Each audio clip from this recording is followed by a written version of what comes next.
তাকে ছাড়িয়ে দিলেই হয়। এ কথা ছোট বউ শুনে শাশুড়ির কাছে গিয়ে বলে, মা, আমার একটা অনুরোধ আপনি শুনুন। বাবার কাছে গিয়ে বলুন চাকরটাকে যেন না ছাড়ান। ও বেচারা সংসারী লোক, এখানে করে খাচ্ছে। ওকে ছাড়িয়ে না দিয়ে বরং অন্য কাজে লাগিয়ে দিন। শাশুড়ি বুঝলো ছোট বউ এর বড় দয়ার শরীর, বিচার বুদ্ধিও উন্নত।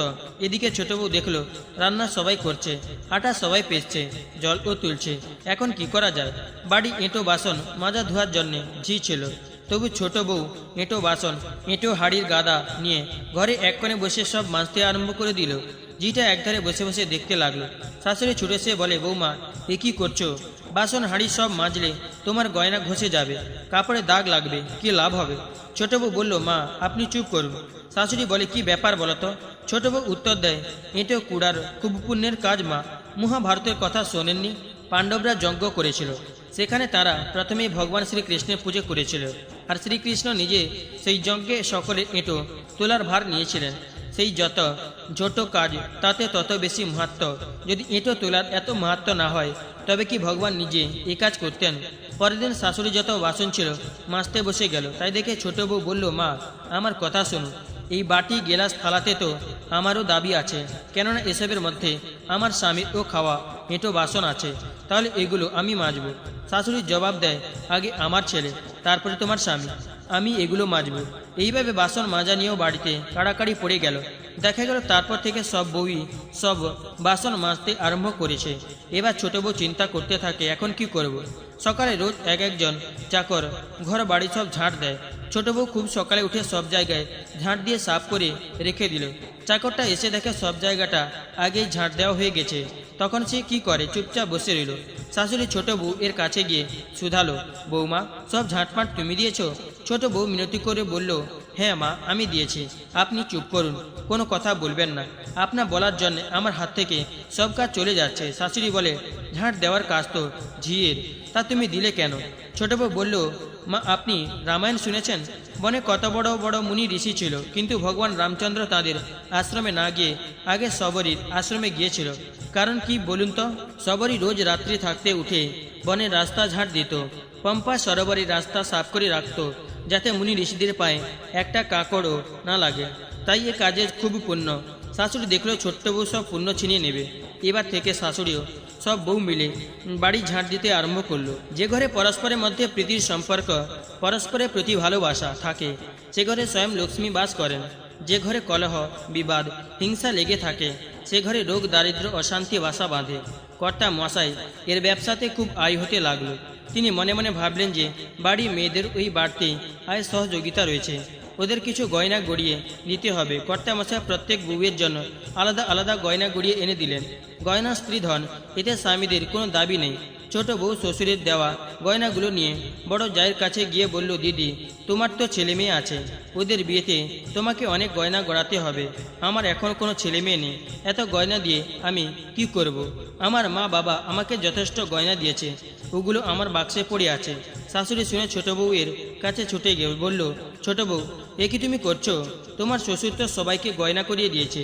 ছোট বউ বলল, মা, আপনি কথা বলবেন না। আপনাকে কিছু বলা মানে গোটা গ্রামে সাড়া পড়ে যায়। কাজকর্ম করলে যদি পুণ্য হয়, তো দান করলে কি অধর্ম হয়? কোনো কিছু দান করা মহাপুণ্যের কাজ। বউয়ের কথা শোনা শাশুড়ি মনে গেঁথে গেল। সে কর্তার কাছে গিয়ে বলল, শোনো, আমি চাকর বাকরদের শাড়ি ধুতি দান করতে চাই। কর্তা তো বেজায় খুশি।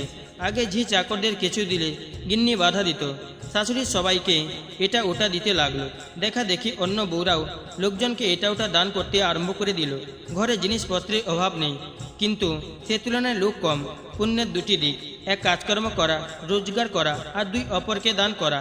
এই দুটি কাজ যদি একসঙ্গে করা হয়, তাহলে সংসারে কলহ বিবাদ কমে যায়, শান্তি বিরাজ করে, আর সংসারে উন্নতি হয়।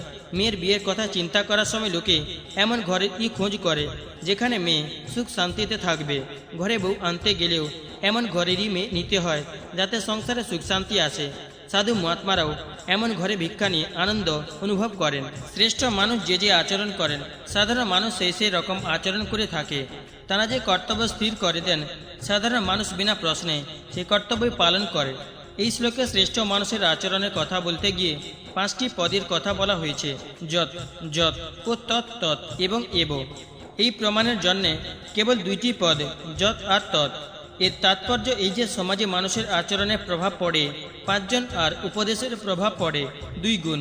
ছোট বউ আচরণের দ্বারা অর্থাৎ নিজে কাজ করে দেখিয়ে দিয়েছে, শুধু কথা বা উপদেশ দেয়নি, সেজন্য তার প্রভাব সারা বাড়ির লোকজনের উপর পড়েছে, যার জন্য গোটা সংসারটাই বদলে গেল। শুধু তাই নয়, পাড়া পড়শিদের উপর তার প্রভাব কম পড়েনি, তাদের সংসারেও এইভাবে বদলে গেছে। একটি পরিবারও যদি ঠিক ঠিক আদর্শ মেনে বদলে যায়, তাহলে অনেক পরিবার এর প্রভাবে বদলে যেতে বাধ্য। আচরণই শিক্ষার শ্রেষ্ঠ মাধ্যম। অব্যর্থ কবচ। এক সাধু বাবা ছিলেন, তিনি পায়ে হেঁটে এই গ্রাম ও গ্রাম ঘুরে ঘুরে সৎসঙ্গ করে বেড়াতেন। তিনি কোনো গ্রামে গেলে বেশ কিছুদিন সেখানে থেকে সৎসঙ্গ করে তবে আবার অন্য গ্রামে যেতেন। লোকে তাকে খুব মান্য করত এবং তার কথা শুনত। এরকম ঘুরতে ঘুরতে বাবাজি একদিন এক গ্রামে গেছেন। গ্রামের সব জায়গায় প্রচার হয়ে গেল যে মহারাজ আজ এই গ্রামে এসেছেন, আজ অমুক জায়গায় সৎসঙ্গ হবে। সেদিন গ্রামের নারী পুরুষ সকলে সৎসঙ্গে উপস্থিত হলো। যখন সৎসঙ্গ শেষ হলো, তখন এক ভদ্র মহিলা মহারাজের কাছে এসে বলল, মহারাজ, আপনি কি অমুক গ্রামে যাতায়াত করেন? মহারাজ বললেন, হ্যাঁ মা, যাই। মহিলাটি বলল, ওখানে আমার এক শিষ্য আছে, অমুক নাম, আপনি কি তাদের ওখানে যান? মহারাজ, হ্যাঁ যাই। মহিলা, এই যে আমার বৌমাকে দেখছেন, এ তারই মেয়ে। এ আমার সঙ্গে দিনরাত ঝগড়া করে, কোনো কথা আমার শোনে না। লোকে মহারাজকে খুব সমীহ করত। কেউ যদি গন্ডগোল করতো তো বলতো, দাঁড়াও, মহারাজজিকে বলে দেব। সে তখন বলতো, না ভাই, মহারাজকে বলো না, তুমি যা বলবে আমি তাই করব। মহারাজ কিন্তু কোনো রাজা মহারাজার মতো শাস্তি দিতেন না। উনি প্রেমের সঙ্গে ভালোবাসার সঙ্গে বলতেন, ভাই তুমি এরকম কেন করো? লোকে তার কথা মান্য করত। প্রেমের শাসন বড় শাসন। রাজার শাসন তো রাজসিক তামসিক শাসনে, কিন্তু সাধু সন্ন্যাসীদের শাসন সাত্ত্বিক শাসন। মহারাজ ওই বউটিকে আদর করে কাছে ডাকলেন এবং বললেন, মা, তুমি শাশুড়ির সঙ্গে ঝগড়া করো। মহারাজের কথা শুনে বউটির চোখ দিয়ে ঝরঝর করে জল পড়তে আরম্ভ করে দিল। যখন এই মেয়েটি ছোট ছিল তখন মহারাজের সামনে খেলে বেড়াতো। এখন বড় হয়েছে, বিয়ে হয়েছে, পরে শ্বশুর ঘরে এসেছে। মহারাজের প্রতি তার বাবা দাদার মতো তারও খুব শ্রদ্ধা ছিল।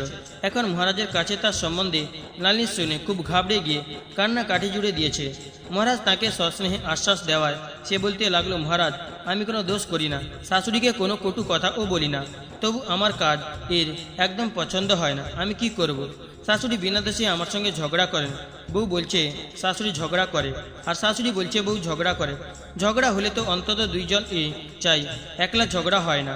আবার দুজনে যখন ঝগড়া করে তখন একজন বলে ও ঝগড়া করছে, তো আরেকজন বলে ওই তো ঝগড়া করছে। নিজের দোষ কেউ নিজে দেখতে পায় না। যাই হোক, মহারাজ বলেন, বেটি তুমি ভয় পেও না, আমি এমন একটা কল তোমাকে তৈরি করে দেব, দেখবে আর ঝগড়া হবে না। বউটির দেওর সেখানে দাঁড়িয়েছিল। তাকে মহারাজ এক টুকরো কাগজ, একটা কলম, একটা দোয়াত আর একটা তামার মাদুলি আনতে বললেন। ছেলেটি দৌড়ে গিয়ে 4টি জিনিসই এনে দিল। মহারাজ খালি কাগজটিতে কিছু লিখে মাদুলি ভিতর ভরে দিয়ে মাদুলি মুখটা বন্ধ করে দিলেন। মাদুলিটি বউকে দিয়ে তিনি বললেন, মা, এই কবচটা তোমার হাতে বেঁধে নাও, তোমার ঘরের ঝগড়া মিটে যাবে। তবে তোমাকে আমি যা যা বলবো তা কিন্তু ঠিক ঠিক পালন করতে হবে। বউটি বলল, হ্যাঁ মহারাজ, আপনি যা বলবেন আমি তাই করব। মহারাজ, 2টি কথা মনে রাখবে। এক, শাশুড়ি যদি খুব কিছু কথা বলে মুখে মুখে জবাব দেবে না। আর 2, শাশুড়ি যে কাজ করতে বলবে ঝটপট তা করে দেবে।